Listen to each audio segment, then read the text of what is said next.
Hi students, ഇന്നത്തെ വീഡിയോയിലൂടെ +2 zoology 4ാമത്തെ chapter molecular basis of inheritance ഈ പാഠത്തിലെ DNA റെപ്ലിക്കേഷൻ എന്ന പാഠഭാഗവുമായി ബന്ധപ്പെട്ട് പരീക്ഷയ്ക്ക് വരാവുന്ന ചോദ്യങ്ങളും ഉത്തരങ്ങളും പരിചയപ്പെടാം.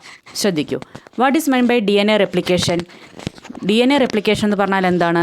It is the process of formation of new DNA from parent DNA. Parent DNAയിൽ നിന്നും പുതിയ DNA ഉണ്ടാകുന്ന പ്രോസസ്സിന് പറയുന്ന പേരാണ് റെപ്ലിക്കേഷൻ. ദെൻ അടുത്തത്, what is the method of DNA replication എന്ന് ചോദിക്കാം. അപ്പോൾ DNA റെപ്ലിക്കേഷൻ ഏത് മെത്തേഡാണ് ഫോളോ ചെയ്യുന്നത്? ഏതാണ്? സെമി കൺസർവേറ്റീവ് മെത്തേഡാണ്. അപ്പോൾ DNA റെപ്ലിക്കേഷൻ സെമി കൺസർവേറ്റീവ് മെത്തേഡിലാണെന്ന് പ്രൊപ്പോസ് ചെയ്ത സയൻറ്റിസ്റ്റ് ആരാണെന്ന് ചോദിക്കാം. ആരാണ് ഇതിങ്ങനെ പ്രൊപ്പോസ് ചെയ്തത്? വാട്സണും ക്രിക്കും. അപ്പോൾ നിങ്ങൾ ഈ ഡയഗ്രാം ശ്രദ്ധിക്കുക. DNAയുടെ ഒരു സ്ട്രാൻഡ് ഇവിടെ കാണിച്ചിട്ടുണ്ട് അല്ലേ? അതിൽ റെഡ് കളർ പോർഷനിൽ മുകൾ ഭാഗത്ത് കാണുന്നത് അൺവൈൻഡ്, അതായത് സെപ്പറേറ്റ് ചെയ്യാത്ത ഭാഗമാണ്. പാരൻറ്റ് സ്ട്രാൻഡ് റെഡ് കളറിൽ കാണിച്ചിരിക്കുന്നു. ഇത് അൺവൈൻഡ് ചെയ്തിട്ട് രണ്ട് സെപ്പറേറ്റഡ് സ്ട്രാൻഡായിട്ട് മാറുന്നത് നിങ്ങൾക്ക് താഴ്ഭാഗം കാണുന്നുണ്ട്. ഈ അൺവൈൻഡ് ആയിട്ട് കാണിച്ചിരിക്കുന്ന സ്ട്രാൻഡിന് കോംപ്ലിമെൻ്ററി ആയിട്ട് പുതിയ സ്ട്രാൻഡ് ഉണ്ടാകുന്നതാണ് ആഷ് കളറിൽ കാണിച്ചിരിക്കുന്നത്. അപ്പോൾ ന്യൂലി ഫോംഡ് DNA സ്ട്രാൻഡിൽ ഒരു സ്ട്രാൻഡ് പാരൻറ്റ് സ്ട്രാൻഡും ഒരു സ്ട്രാൻഡ് ന്യൂലി ഫോംഡ് സ്ട്രാൻഡുമായിരിക്കും. അതുകൊണ്ടാണ് പാരൻറ്റ് സ്ട്രാൻഡ് ഒരു സ്ട്രാൻഡായിട്ട് കൺസേർവ് ചെയ്യുന്നത് കാരണമാണ് ഇതിനെ semi conservative method of DNA replication എന്ന് പറയുന്നത്. അപ്പോൾ DNA റെപ്ലിക്കേഷൻ സെമി കൺസർവേറ്റീവ് ആണെന്ന് പ്രൂവ് ചെയ്യുന്നതിന് മുന്നേ ആയിട്ട് ഇറ്റ് ഈസ് കൺസർവേറ്റീവ് മെത്തേഡാണ്, ഡിസ്പേഴ്സീവ് മെത്തേഡാണ്, സെമി കൺസർവേറ്റീവ് മെത്തേഡാണെന്നുള്ള തർക്കമൊക്കെ ഉണ്ടായിരുന്നു. അപ്പോൾ എക്സ്പെരിമെൻ്റ് വഴി സെമി കൺസർവേറ്റീവ് മെത്തേഡാണെന്ന് പ്രൂവ് ചെയ്തു കഴിഞ്ഞു. അപ്പോൾ ഈ experimental proof of DNA replication അതാണ് അടുത്ത ടോപ്പിക്കായിട്ട് വരുന്നത്. അപ്പോൾ ആരാണ് experimental proof of DNA replication നൽകിയത് എന്ന് ചോദിച്ചു കഴിഞ്ഞാൽ മാത്യു മെസൽസണും ഫ്രാങ്ക്ലിൻ സ്റ്റാളുമാണ്. അപ്പോൾ ഈ എക്സ്പെരിമെൻ്റ് മെസൽസൺ സ്റ്റാൾ എക്സ്പെരിമെൻ്റ് എന്നാണ് അറിയപ്പെടുന്നത്.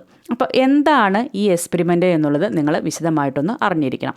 നിങ്ങൾക്കറിയാം, ഒരു DNA എന്ന് പറഞ്ഞാൽ it is a polymer of nucleotide.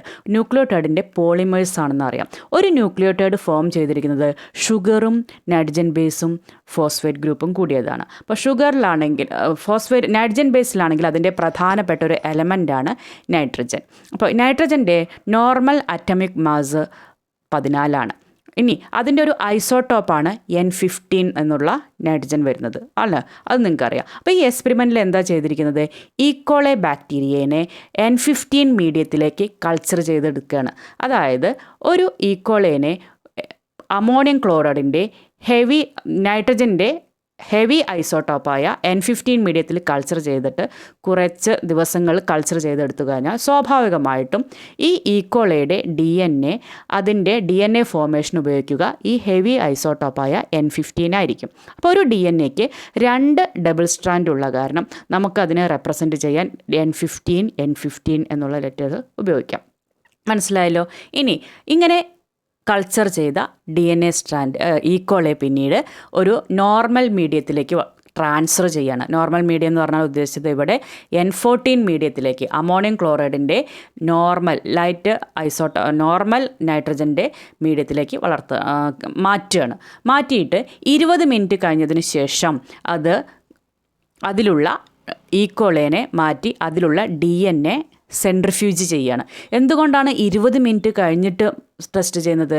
അതായത് ഒരു ഈക്കോളയുടെ സെൽ ഡിവിഷൻ എടുക്കുന്ന ടൈമാണ് 20 മിനിറ്റ്. അപ്പോൾ ഫസ്റ്റ് ജനറേഷൻ ഓഫ് ഈക്കോളെ കിട്ടും. അപ്പോൾ ഫസ്റ്റ് ജനറേഷൻ ഓഫ് ഈക്കോളെ ടെസ്റ്റ് ചെയ്ത് അതിൻ്റെ ഡെൻസിറ്റി നോക്കിക്കഴിഞ്ഞപ്പോൾ നമ്മൾ മുന്നേ പറഞ്ഞു N15 എന്നുള്ളത് ഹെവി ഐസോട്ടോപ്പായ കാരണം തന്നെ അതിലെ DNA സെപ്പറേറ്റ് ചെയ്ത് കിട്ടുന്ന DNAയുടെ ഡെൻസിറ്റി ഹെവി ആയ കാരണം അത് ഒരു ടെസ്റ്റ് ട്യൂബിൻ്റെ താഴെയാണ് ബാൻഡ് ഫോർമേഷൻ നടക്കുന്നത്.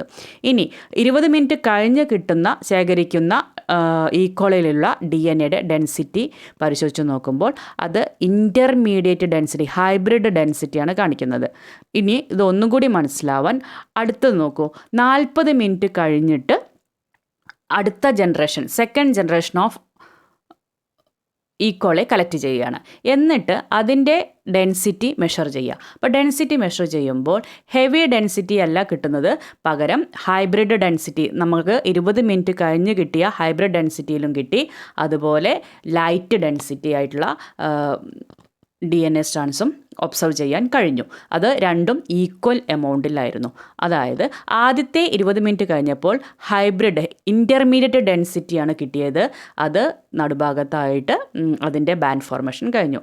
അടുത്ത 40 മിനിറ്റ് കഴിഞ്ഞപ്പോൾ N14 എന്നുള്ള ഒരു ബാൻഡ് ഫോർമേഷൻ്റെ പ്രസൻസ് മുകൾ ഭാഗത്തായിട്ട് സെൻട്രിഫ്യൂജ് ചെയ്തപ്പോൾ കാണുവാൻ കഴിഞ്ഞു. അപ്പോൾ ഇതിൽ നിന്നും സെമി കൺസർവേറ്റീവ് മെത്തേഡിലാണ് DNA റെപ്ലിക്കേഷൻ എന്ന് പ്രൂവ് ചെയ്തു. ഓക്കെ, ഒന്നും കൂടി മനസ്സിലാക്കി തരാം. Meselson and Stahl shows experimental evidence of semi conservative replication by growing E coli on nutrient media containing nitrogen salts N15. Okay, അതായത് മെസൽസണും സ്റ്റാളും ഈക്കോളേനെ വളർത്തിയത് ആദ്യം ഏത് മീഡിയത്തിലാണ്? Ammonium ക്ലോറൈഡിൻ്റെ N15 മീഡിയത്തിലാണ്. പിന്നെ എന്തു ചെയ്തു?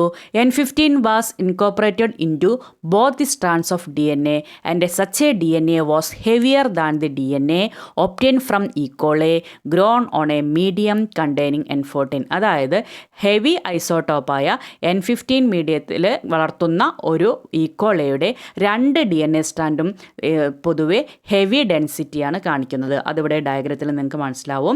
അത് സെൻട്രിഫ്യൂജ് ചെയ്തെടുത്ത DNAയുടെ ബാൻഡ് ഫോർമേഷനാണ് സൈഡിൽ രണ്ടാമത്തെ ഡയഗ്രത്തിൽ നിങ്ങൾ കാണുന്നത്. അത് നോർമൽ DNAനേക്കാളും ഹെവി DNA ആണ് ഹെവി ഡെൻസിറ്റിയാണ് കാണിക്കുന്നത് നോർമൽ ഡെൻസിറ്റിയേക്കാളും. അടുത്തതിൽ നോക്കൂ.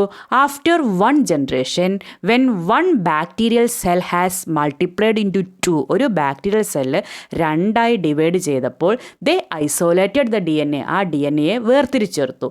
ആൻഡ് ഇവാലുവേറ്റഡ് ഡെൻസിറ്റി, അതിൻ്റെ ഡെൻസിറ്റി മെഷർ ചെയ്തപ്പോൾ എന്താണ് കണ്ടത്? Its density was intermediate between that of the heavier N15 and lighter N14 DNA. അവയുടെ ഡെൻസിറ്റി ഹെവിയർ N15 DNAയേക്കാളും ലൈറ്റർ N14 DNAയുടെയും ഇടയിലായിട്ടാണ് കണ്ടത്. അതുകൊണ്ടാണ് ഇതിനെ ഹൈബ്രിഡ് DNA എന്ന് പറയുന്നത്. ഇൻ്റർമീഡിയറ്റ് ഡെൻസിറ്റിയാണ് ഇവിടെ കണ്ടത്. അതാണ് ഇവിടെ നടുവിലായിട്ടൊരു ബാൻഡ് ഫോർമേഷൻ കാണിക്കുന്നത് N15 N14. എന്തുകൊണ്ടാണ് N14 N15 എന്ന് കാണിക്കാൻ കാരണം? ഒരു സ്ട്രാൻഡ് N15 ആയിരിക്കും, ഒരു സ്ട്രാൻഡ് N14 ആയിരിക്കും അവിടെ നൈട്രജൻ ബേസ് ഉപയോഗപ്പെടുത്തിയിട്ടുണ്ടാകുക. അതായത് 20 മിനിറ്റ് കഴിഞ്ഞ് ഒരു ജനറേഷൻ മാത്രമേ അവിടെ ഉണ്ടായിട്ടുള്ളൂ. ഓക്കെ, അടുത്തതിൽ നോക്കൂ. അതായത് N15 ഒന്ന് എന്താണ്? ഓൾഡ് സ്ട്രാൻഡ് ആയിരിക്കും. N14 ഒന്ന് ന്യൂ സ്ട്രാൻഡ് ആയിരിക്കും. അടുത്തത് എന്താണ്? DNA extracted from the culture after 2 generation, അതായത് 40 മിനിറ്റ് കഴിഞ്ഞിട്ട് നോട്ടീസ് ചെയ്യാണ്. അപ്പോൾ it was composed of equal amount of this hybrid DNA and of light. അതായത് ലൈറ്റ് DNAയും ഹൈബ്രിഡ് DNAയും ഈക്വൽ എമൗണ്ടിലാണ് കണ്ടെത്തിയത്. അതിൻ്റെ ബാൻഡ് ഫോർമേഷനാണ് സെൻട്രിഫ്യൂജ് ചെയ്തപ്പോഴുള്ള ഡയഗ്രാം നിങ്ങൾ താഴെ കാണുന്നത്. അതായത് N14 ബാൻഡ് ഫോർമേഷനും നടന്നു, N15 ബാൻഡ് ഫോർമേഷനും നടന്നു. ഇനി ഇത് സമയം കൂടുന്നതിനനുസരിച്ച് ഇപ്പോൾ 40 എന്നുള്ളത് വീണ്ടും അടുത്ത 20 മിനിറ്റ് കഴിയുമ്പോൾ അപ്പോഴും എന്തായിരിക്കും?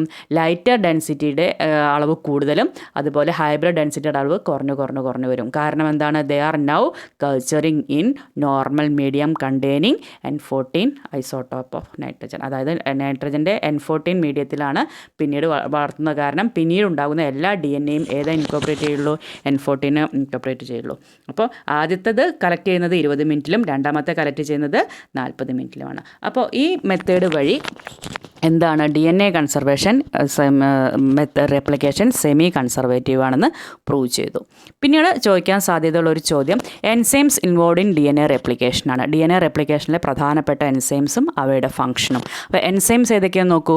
DNA dependent DNA പോളിമറേസും ഹെലിക്കേസും ലിഗേസും. ആ 3 ഒരുപാട് എൻസൈം ഉണ്ടെങ്കിലും ഈ 3 എൻസൈമിൻ്റെ പേര് നിങ്ങൾ പ്രത്യേകം പഠിക്കണം. ഇനി ഓരോന്നിൻ്റെ ഫംഗ്ഷൻ ശ്രദ്ധിക്കൂ.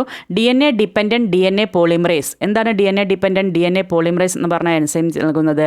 It adds nucleotides to the primer as a result leading strand and lagging strand is formed. അതായത് ഈ ചിത്രത്തിൽ നിങ്ങൾക്ക് കാണാൻ പറ്റും ഒരു റെപ്ലിക്കേഷൻ ഫോർക്കുണ്ടായി, അതിനോട് ബന്ധപ്പെട്ട് പാരൻറ്റ് സ്ട്രാൻഡ് അൺവൈൻഡ് ചെയ്തത് കാണാൻ പറ്റും.